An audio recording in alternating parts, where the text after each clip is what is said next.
Alright guys, so here I am back with another video for you today. Now, I want to talk to you about why you've been noticing I have been uploading that much lately, been sort of MIA, and I think it's important to sort of talk about these things sometimes.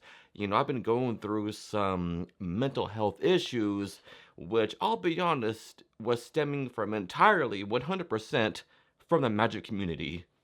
I was ready to throw in the towel and retire completely from the magic business, but that also seemed very depressing, and I didn't want to do that. Really, I think what I needed was to just take a break and think about stuff and go back in at full force, 100% full throttle, because I love this channel and I love this YouTube community, and I will be uploading a lot more in the future.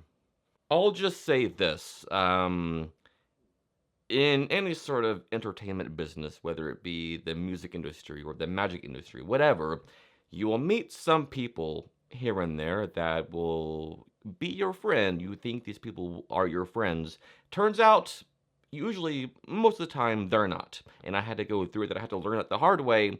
And it's a hard pill to swallow, but it's one of those things that I think, like I said, is important to talk about and not just brush under the rug. And you guys have been with me for, 5 years now when I started this channel.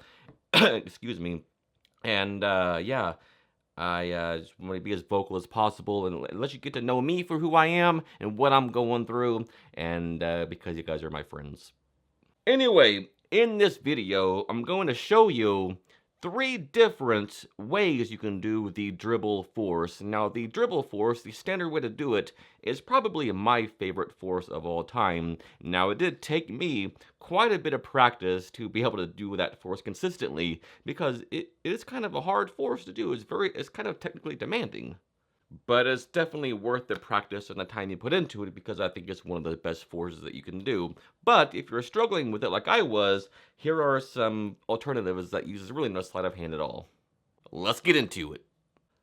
Okay, so first let's take a look at the standard dribble force, because I do think it's the best, and when you see this I think you'll agree with me, but I won't be teaching this in detail on this video, but if you want a detailed explanation of the standard dribble force, then let me know and I'll be happy to do that for you. So let's say we wanted to force the ace of spades here. It looks best if you can do maybe a shuffle beforehand, and you just do this, say stop anytime, they say stop, they get their card, and of course it is the ace of spades, a wonderful force, and it's one of those forces that seems so impossible to be able to control cards in that dribble, which makes it so good.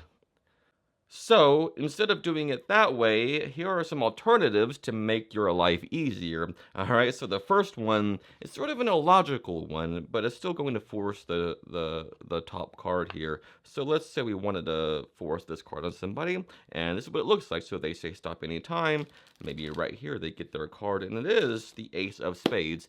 Illogical, I know, and it is called the illogical dribble force, and it flies by. And you might be scared to do this, and you might notice what's going on already, but trust me when I say, guys, it works every single time, and yeah, nobody knows what's going on here. Trust me, okay?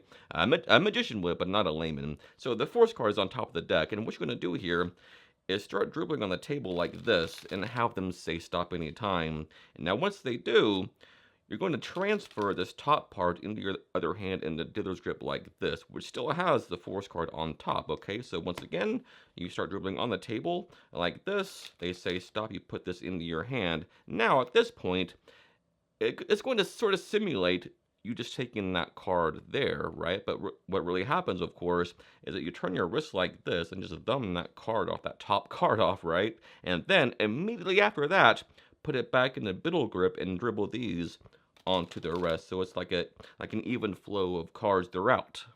So once again, the force card is on top. They say stop, stop right there, and it's all one continuous motion action here. So it all looks very nice, and it feels nice in the hands, and it's very, very deceptive to a layman. Try it out. Alright, so this next one is called the optical dribble force, okay? So what it looks like is this. So do me a favor, say stop anytime. Stop right there. We'll take that card that you stopped on and put it right there. And of course, it is the ace of spades. Alright, so this is optical because it sort of ties into the optical nature of the tilt control, right? So it operates the same way, and we're going to be like this. Boom, there it is. Just kidding. So, the card is going to be on the bottom of the deck, okay? So what you're going to do is dribble the cards into your hand and have them say stop.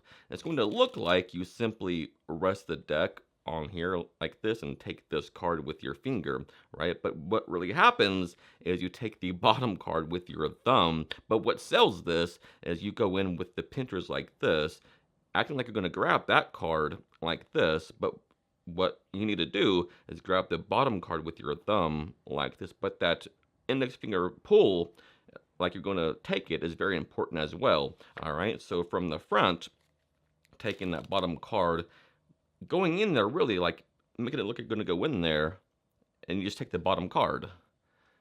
So once again, fully naked, so you dribble the cards, they say stop, rest them on here like you're in tilt position, insert your index in there like you're going to take this card. Really, your thumb pad goes under the deck like this.